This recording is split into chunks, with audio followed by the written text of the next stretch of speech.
The following presentation is a review of the yearly training plan that has been developed for peak basketball training. The presentation is for Dr. Anita Cote's High Performance Planning class as part of the Graduate Certificate in High Performance Coaching and Technical Leadership at the University of British Columbia.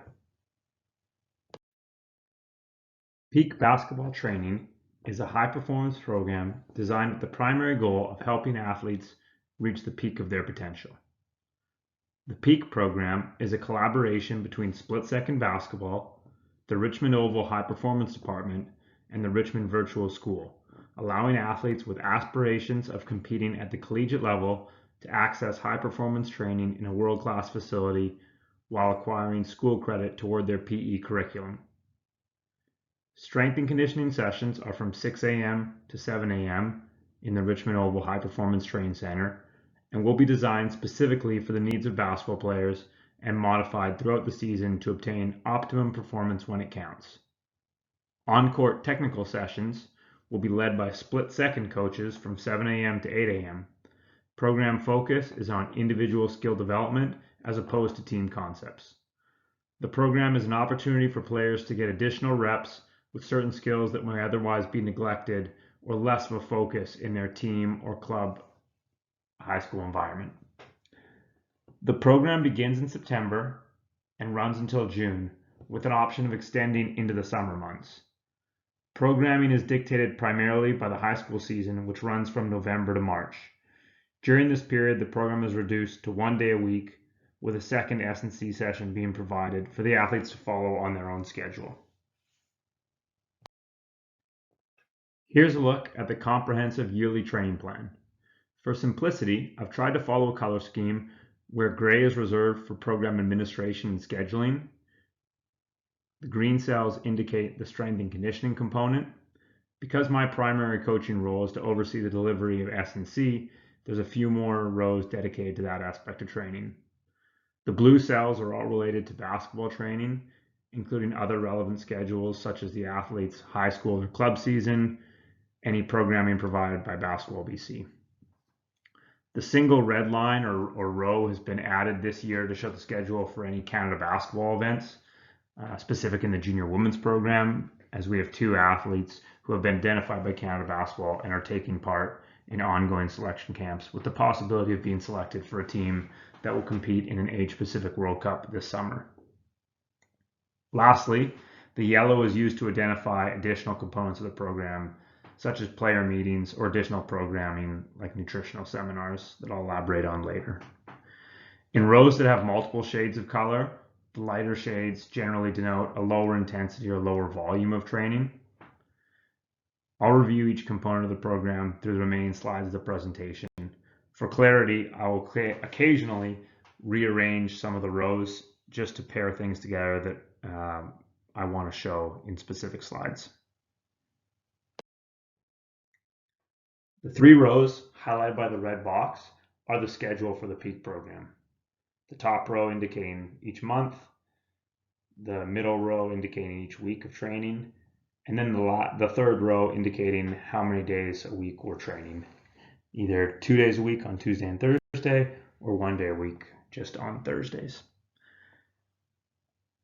The program mirrors the academic calendar. As such, I've designed the YTP to start and end in September, with the focus of the program occurring between September and June. That's when all athletes are enrolled, and then they have the option of extending into the summer program, which also operates on Tuesdays and Thursdays. When the program starts in September, the athletes train 2 mornings per week, as mentioned, Tuesday and Thursday morning. In November, the high school basketball season starts to pick up, and we reduce our training to Thursday mornings only.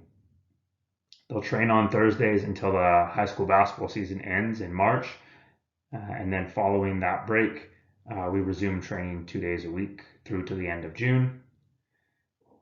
Reducing the schedule during the basketball season was something Eric and I discussed at length when we first developed the program in 2018. While we both felt that the athletes would benefit from the additional days of training, particularly in the weight room, we ultimately decided that during the season, it'd be more beneficial to give them an extra morning to sleep in hopefully, reducing the likelihood of any injury. And with the athletes being high school ages, so, kind of 15 to 17, it's a period when they're growing a lot, and the importance of sleep is exacerbated. The athletes have 3 breaks during our calendar: 2 weeks at Christmas, 2 weeks during spring break, and 3 weeks in June during exams. This season, because almost all the athletes were competing in provincial championships, Eric and I made the decision to cancel those 2 weeks. So the first week when the girls were competing in provincial championships, that's the first week of March. The second week when all the boys were competing in provincial championships, and that led directly into the 2-week spring break period, which meant for basically 4 weeks off. Because this was 2 canceled sessions, so one in the first week of March, one in the second week of March, we added an additional week of training in June for this year. During each break, they're provided with their strength and conditioning program to do on their own. Sometimes this is a modified sort of at-home program. Sometimes they're finishing the current training cycle. During the March schedule revision, the athletes competing at provincials were given a sort of taper lift to compete when they could, while those whose season had ended had kind of got a head start on our off-season program. So that was a period where I had to do a little bit of extra programming to modify for the athletes' schedules. The strength and conditioning program is informed by the basketball calendar. The program has 3 goals. The first being to educate and empower the athletes. Similar to their on-court skills, their strength and conditioning development depends on mastering some foundational skills. The past 3 years, all of our graduating athletes have gone on to play some level of post-secondary, and one of my goals is for those who will be immersed in a comprehensive varsity program to excel in the weight room. I think it's an area where a lot of athletes can get frustrated when they get to the university level, so I really like to ensure that they have all the tools to thrive in that environment, and it's just another thing they know when they're going into it, they can succeed. I guess another component of that is I don't want athletes to feel reliant on my coaching in the gym or another strength and conditioning coach. So part of this is beginning to try to develop a little bit of independence for them. The second goal of the program is to reduce any likelihood of injury. Basketball is a sport that's really become year round. It's rare for us to see the multi-sport athlete, especially once they get past grade 8 or 9, unfortunately. So part of the strength and conditioning program's goals is to help sort of build some soft tissue resilience, educate them on and kind of make sure they're in positions where they're they're working with proper joint alignment, and those type of things will help ensure the athletes stay healthy. And then the last part, our last goal, I should say, is to promote their performance. We designed the program for athletes to peak during February and March when they're getting into their zone championships and preparing for provincials. We do that by, really kind of reducing the training volume, increasing the intensity of some of our exercises, and really trying to make it so they not only do they feel great during that period, but they're running their fastest, they're jumping their highest. So if you're looking at the YTP, the first row, or I guess it's kind of 2 rows, it shows the focus of each of the training blocks. I've designed the blocks to basically occur month by month, and the program follows pretty linear periodization where as the season progresses, training volume in the weight room will generally decrease while there's a slow increase in intensity. Following provincial championships, we cycle through another sort of shortened training cycle, May through June. The primary focus on this period is bringing their training volume back up, but also introducing some of the more complex elements that they might experience in the weight room. So maybe some Olympic lifts, but that's really dependent on the ability that the athletes show us throughout the rest of the year. The second row kind of goes through some primary exercise progressions. I've added this row basically just to help me keep track of all the exercises I want to make sure the athletes have an understanding of and know by the end of the year. It doesn't always follow this list, smoothly. Some athletes progress faster than others, and that's just the nature of the beast. This year we dealt with a couple injuries. We have one female athlete who's currently 9 months post ACL reconstruction. She's required an entirely different program all year, which has been largely dictated by her physician and her physiotherapist. So I'm in regular contact with them, and we adjust her program accordingly. Recently, we also had one male athlete who suffered a fracture of one of the bones in his forearm. This occurred during the basketball season, so he had a short period when his arm was immobilized. So we had to modify a lot of his lifts because he was unable to use that arm. The final row in the red box is our kind of plyometric progressions. Again, it's sort of more of a list of some of the exercises I want to follow sort of month to month, and as the program progresses, I track the kind of contacts and the reps they follow separately. That just allows me to have some flexibility based on what I see the athletes are executing well, which exercises they're not doing as well, because I may change the direction we go with how quickly we introduce new exercises and what the number of sets and reps is for each plyometric variation.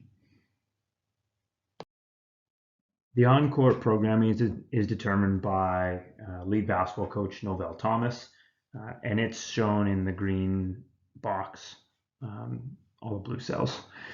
Similar to the gym program, it follows a series of progressions by adjusting drills, either by increasing their complexity of a skill or loading the drill by adding different defenders, or more defenders, I should say, depending on the time of the year.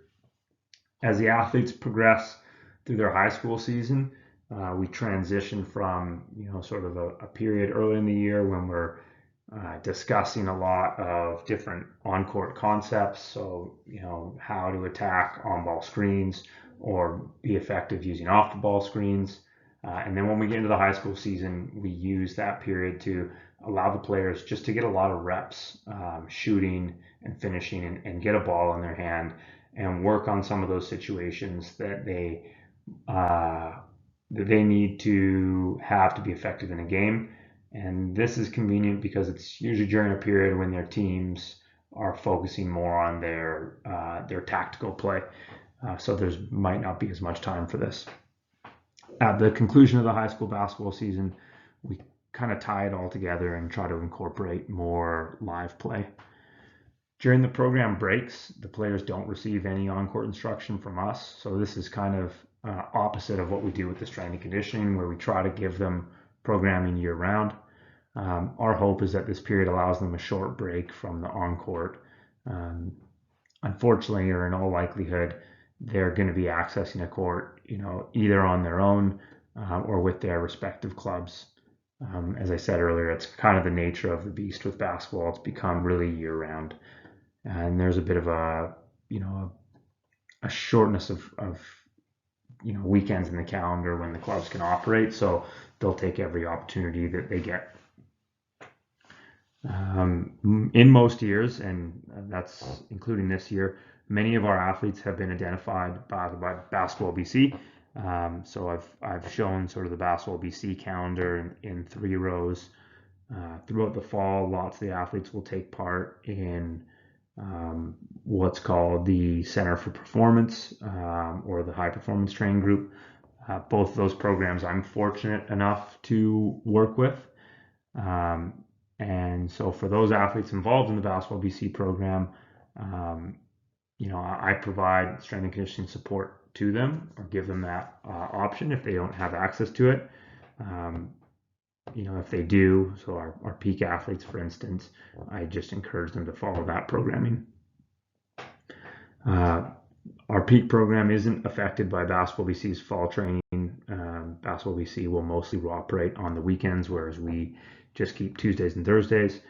However, the athletes who are selected for the provincial team later in the spring and summer, because they will be competing in some of those weekends, I'll modify their program a little bit, but that's kind of a wait and see. We'll only have one or two athletes who make each kind of gender specific and age specific team. Unique to this year, we have two athletes who've been identified by Canada Basketball to take part in their development program. So in an effort to give them every chance of success, we make adjustments to their on-court and strength and conditioning programs in the weeks leading up to those camps. Both the athletes who have been identified earlier are returning to Toronto again in a few weeks for a final selection camp at their age-specific teams. At that point, we will know whether or not they will require additional adjustments to their summer training program, and we'll make that decision then. On this slide, I'm showing our testing schedule and any additional support we provide. The testing I've put in green as it kind of relates to the strength and conditioning delivery of the program, whereas the yellow rows relate to the additional support. Our testing battery isn't overly extensive. The primary purpose for me is for individual player evaluations, and also we'll sometimes share some of these testing results for the sake of our marketing purposes. We do anthropometric measurements 2 times a year, once in the fall in September, and then once again in the spring in June. I'm only looking at height and wingspan during those tests. We've chosen not to do any strength testing simply because the athlete's training age is too low to conduct any maximal strength tests, whether it be a 1RM or a 4 rep max. Any more reps than that generally isn't a reliable test anyway. But I find, due to these are generally long-limbed athletes, so they've got long levers. There's often a lot of movement dysfunction because of ankle injuries and things like that. So it makes things, a little bit dangerous, but also hard to compare. To help with this, I've purchased some equipment that will allow us to do an isometric mid-thigh pull. I'm going to look to integrate that, maybe a test run this spring with this group, and then roll it out more formally in the fall with next year's program. And the benefit is it's going to allow us to do some assessments of peak force, but in a safe and pretty efficient manner. Our on-court battery kind of is when we test some jumps, some change of direction, and our yo-yo test. So for jumps, we do a counter movement jump and a non-counter movement jump on a vert mat, and then we also do an approach jump using a Vertec. So similar to volleyball, athletes can get a run up, and instead of measuring, their vertical jump, what I'm measuring in that one is how high they can touch. Our change of direction assessment is the 5-10-5 or pro agility drill. We'll give each of the athletes 2 attempts going each direction, and we'll really just keep their best score. And then the last one, as I mentioned, is the yo-yo intermittent recovery level 2. We'll run this 4 times a year as well, and I usually offset it by a week with the other tests. Throughout the year, we try to provide some regular educational seminars. We do 2 nutrition sessions, one in September and one in February. We also do 2 mental performance sessions, one of them in the preseason. That's usually kind of like October, November, and then the last one sort of late January, early February, right before city championships. And we deliver all these through Zoom. They occur in the evenings, and it just makes things a little bit more flexible. We made the mistake one year of having some of these educational seminars at 6 a.m. during one of our training sessions, and I don't feel like there was a whole lot of information received. I don't know, try sitting in a lecture at 6 a.m. on a Thursday morning during the middle of your basketball season when you're already tired. Occasionally, we will mix up the schedule and have the athletes on court for the first hour and do a recovery session in the high performance center after. This serves as an opportunity to reduce their train load and also kind of change up the program and get away from maybe some of the monotony that might occur from the day in, day out. The purpose of these is to educate the athletes on recovery techniques. So for this, I highlight some potential dates in our calendar when athletes might need a change, but we kind of keep these sessions in our back pocket and use them sometimes on a whim. Finally, Eric and I, the other sort of coordinator, we will complete check-ins with the athletes to see how they're coping with everything. In the fall, this will be a discussion of their goals for the training year, but also their long-term goals. So, sort of where they see themselves playing post-secondary. In January and April, we kind of follow up with these discussions, and maybe do a small informal progress report. I might review some of their testing data. I might talk about, how they're progressing with learning different exercises or how their strength's coming along. And then we do kind of like a more formalized report card or exit meeting in the spring. The check-ins that occur, they can cover a number of topics. As mentioned before, sometimes it's more, if they're dealing with in-season struggles in their high school team, or maybe they're having a particularly tough time managing an injury. And we frequently get a lot of questions about recruiting. So we'll try to help out where we can. The program administration component is outlined with the gray cells and the green box. The Richmond Virtual School is a program in Vancouver where athletes, regardless of their school district, can enroll, and it allows them to earn credits for their training, provided that they reach a sort of threshold number of hours. We have only a few athletes in our program who have opted to do this, and what it requires of me is to submit basically 4 progress reports throughout the year, evaluating their strength and conditioning. The evaluation is mostly toward their effort, their attitude, and they're kind of picking up tools and skills in the gym as opposed to just their ability. The second row helps me account for any program administration, like making sure everyone is registered and payments have been received. This is where I'll plan for our marketing team at the Oval to come in and do any kind of photo shoots or capturing any content for social media for the program, and also kind of lets me plan for when I need to have the application ready for the following year and when we can evaluate the applications. The third row I've kind of utilized to denote some coaching meetings. In past years, these have occurred irregularly. So I'm trying to plan ahead and be more, proactive with when these take place. And then the last row factors in any holidays, so I can look ahead and prepare for periods when athletes or coaches might be away. Because our schedule takes place on Tuesdays and Thursdays, we're very rarely affected by public holidays. I've also tried to plan, my own holidays in here and when I need to find coverage for my absences. So this slide shows one of our microcycles. So basically what I've done is I've highlighted, a block of training we have in September. And the kind of image below shows a screenshot of the Excel template I use to deliver the strength and conditioning program. What I do is I print each of those off. So the athletes have their own copy and they'll record everything pen and paper. I'm a little bit old school that way. So during this period, it actually shows sort of our full month of September, and the athletes can keep track of what they do in each session, in sort of the individual cells.